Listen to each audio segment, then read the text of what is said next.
How's it going, Preston Outdoors fans? Welcome back to another video. Once again, I'm your host here, Ethan Preston. In this video, we're going to be talking about and recapping the Bassmaster Central Open on Neely Henry out of Gadsden, Alabama.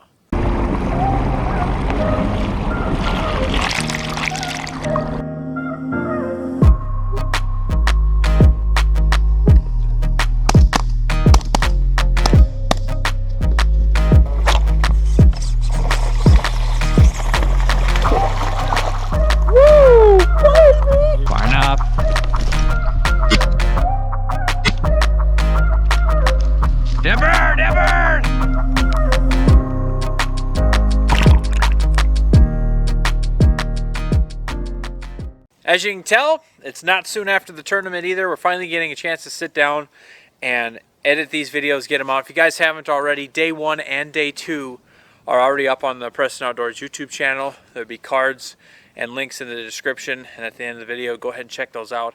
It was an awesome tournament. I learned a ton, and it's just a great time. But what we're going to get into is some of the baits, the rods, reels, stuff like that I was able to have success on. We're going to talk about, number one, what I caught my big fish on and most of my fish on, and we're going to go down through practice and stuff like that. Kind of a breakdown, so if you guys are ever going down there fishing or just curious and see what we were able to catch fish on.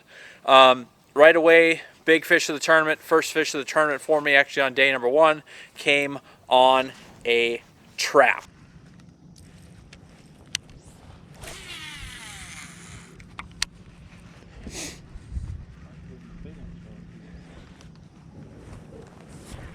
There, you got one. Oh, what you got there, boss? I don't know. Got him.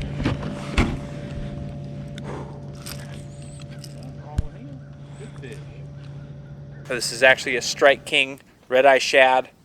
I think this is the 1/4 ounce size. Not sure what color this is, but I was able to, in practice when I was fishing with Kent Middlestead, we actually had a fish spit up a shad, and this was pretty close in the store that I could find a shad that fit that color. I actually took a picture of it, which was, hindsight was very smart. I was actually able to go to Bass Pro Shops and look at this bait and see what fit the very opaque color of it, and this is the best color I had. So this, I ended up getting 4 or 5 of these, and that's the bait that I caught my big fish on and most of them on.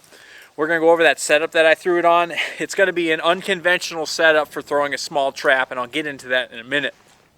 But I was actually using the Cast King Speed Demon Pro 710 deep cranking rod for a 1/4 ounce trap. Now this is not the best setup for it because this is such a big rod, but I'll get into it here next on why I had to use this rod. I had the Cast King Mega Jaws bait casting reel on there. Have all my line off it now, but I was throwing 15-pound Cast King Covert 100% fluorocarbon on there. Big key was cast out, let it hit, and I was only fishing, we were only fishing in 3 to 4 feet of water, but it was out to 5 feet drop off, stuff like that.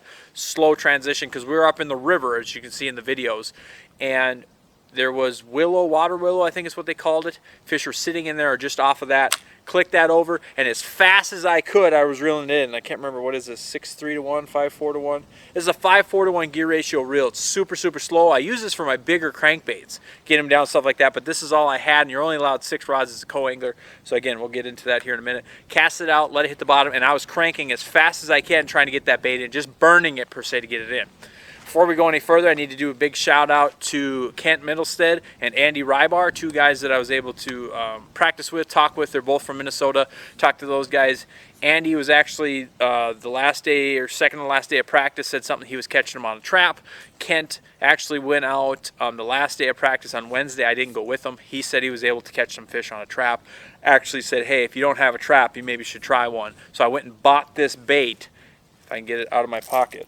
I went and bought this bait, and I'd never thrown one in practice, and I've never thrown a small trap like that, and I've never even caught many fish on a lipless crankbait. Actually went and bought, like I said, a few of these and was able to catch fish on it. So this is my setup, and we're going to go over why I had to use this big a rod according to the other rod setup that I had and was able to catch fish on. Okay, normally when I'm going to throw a trap or something like that, I'm going to throw it on a smaller a smaller rod, and what I would like to throw it on was this rod right here. This is actually the Cast King Speed Demon Pro. It's a 7.3 chatterbait rod. I started experimenting with this going down south when I went to Oklahoma, obviously Alabama. When I went down to Texas, crankbaits are huge, especially when you're beating the bank, and I don't throw many crankbaits, but I was able to get this rod, and this is the Cast King Bassinator. I think it's just the Bassinator. It's Bassinator Elite. This is a 6.6-1, so a little bit faster than the other one. But this setup right here, the chatterbait rod, I really like for smaller crankbaits, chatterbaits, spinnerbaits, all that kind of stuff, moving baits, but a little bit smaller rod. Really, really like that. And I was throwing this on. This is 15-pound Cast King Covert 100% fluorocarbon once again. But I was throwing this bait on there, and that I'm pretty sure is a Bandit 200 in white. So the reason why I was throwing the little trap on that is I didn't really expect, it was kind of one of those things I threw on there because everybody else was having success on it, and I wasn't sure if I was going to catch fish on it. So I would have liked to throw it on this rod, but you can't have two small setups like that, and I didn't have two of these setups, these combos, to actually fish them. But again, this setup right here has been one of my most versatile setups that I've used in the last couple of years, because from chatterbaits, spinnerbaits, traps to smaller crankbaits, the 7.3 chatterbait rod has been good for that, and I've also used it for jerk baits. So I'm definitely going to be looking into getting another one of these because it's very, very versatile. You can play with your reel styles and reel gear ratios on there to whatever technique you want to use. So what I was actually able to weigh in a fish during the tournament on day number 1, but I actually had really good success with in practice fishing with Kent, and joking around that I bought this bait because it looks like a shad. I'm going to catch fish on it, super confident. Ended up catching a few in practice, so I was really excited that I was actually able to catch fish on that. And I'm pretty sure this is a KVT 2.5 or 2.0, something like that. It's KVT Strike King Square Bill in that shad color there.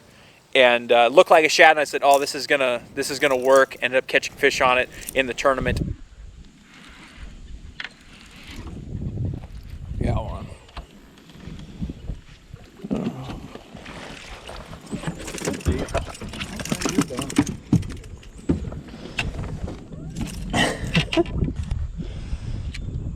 And mostly in practice, I actually caught more fish again on that trap. So I was actually able to catch those fish on this. Is a Cast King Speed Demon bass rod. This is a 7-foot crankbait rod, so it's mostly glass, so it's really, really whippy. Can take those smaller baits, sling them up underneath laydowns, against laydowns, underneath trees and stuff like that. And that square bill here is a little bit bigger, so a little bit, 2 hands on there, a little roll cast underneath was allowed to skip under there because it's got so much, I don't know if you can see that. Got so much flex there. This is the Cast King Royale Legends, a 7.0-1 gear ratio reel. Again, don't have any line on here, but I was fishing. This was 17-pound Cast King Covert 100% fluorocarbon line on there. Again, this setup with, let's see if I can get it out of my pocket here. This setup here was good for me in practice. We were just not fishing around the same stuff during the tournament. And this was diving a little bit too deep, a little bit more abrupt, but that smaller Bandit 200, and again, that lipless, that Strike King quarter-ounce red-eye shad was the deal. But this setup I was able to catch fish on. So if you guys got any other questions, go ahead and hit it in the comments below. I hope you guys will like these recap videos. Really, when I have a chance to sit down and edit the videos, it just gets the wheels turning in my head and understanding what we were doing, where we're going, and it allows me to bring out my tackle, go through my tackle box again, and really relive the tournament in my head. So it's a lot of fun to sit here and talk to you guys about what happened. And I learned a ton right away from the get-go. At least for 2020, I know from fishing down south, the crankbait and the power fishing setups is definitely something that is unique and that I don't do a lot fishing in North Dakota and Minnesota with all the heavy vegetation, mostly fishing grass and stuff like that. But down there in the south, you're fishing crankbaits, power fishing, stuff like that. So it definitely allowed me to buy more tackle. Of course, it's what I always need, buy more tackle, but allow me to experience a different way of fishing, so hopefully I can bring it back home or when I go back down south and be more confident with it. So I want to thank you guys for watching. Don't forget to like, subscribe, all that stuff.